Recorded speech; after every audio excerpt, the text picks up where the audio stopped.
Alam mo ba sa anime na Naruto, ang mga villain dito ay di tulad ng ating iniisip na kaguluhan lang ang dala nila kung hindi dahil gusto nila ng kapayapaan.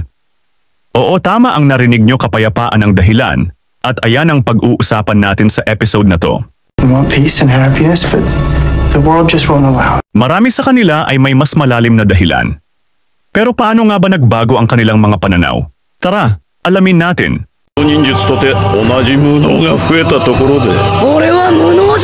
So yun, welcome uli sa ating channel na W.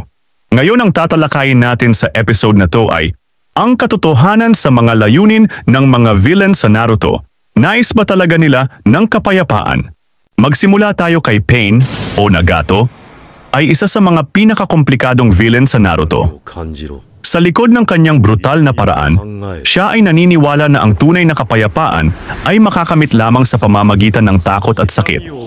Nakita niya ang kahirapan at gulo sa kanyang buhay at naniwala siyang ang tanging paraan para matapos ito ay sa paglikha ng isang cycle ng puot, kung saan lahat ay matututo sa sakit ng digmaan.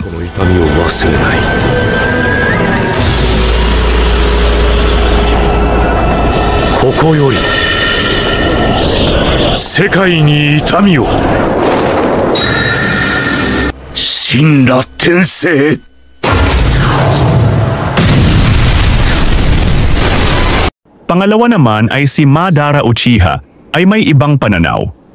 Naniniwala siya na ang tunay na kapayapaan ay makakamtan lamang sa pamamagitan ng paglikha ng isang ilusyonaryong mundo kung saan lahat ay nabubuhay sa kapayapaan at kasiyahan.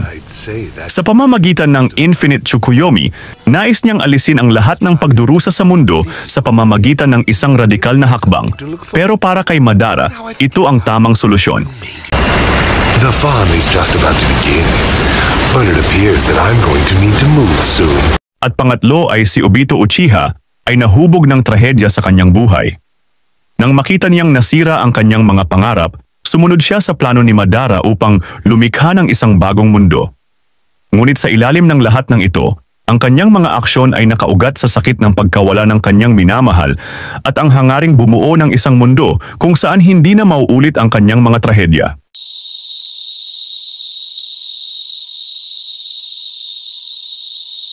Sa huli, ang mga villain sa Naruto ay hindi basta-basta masasamang tao.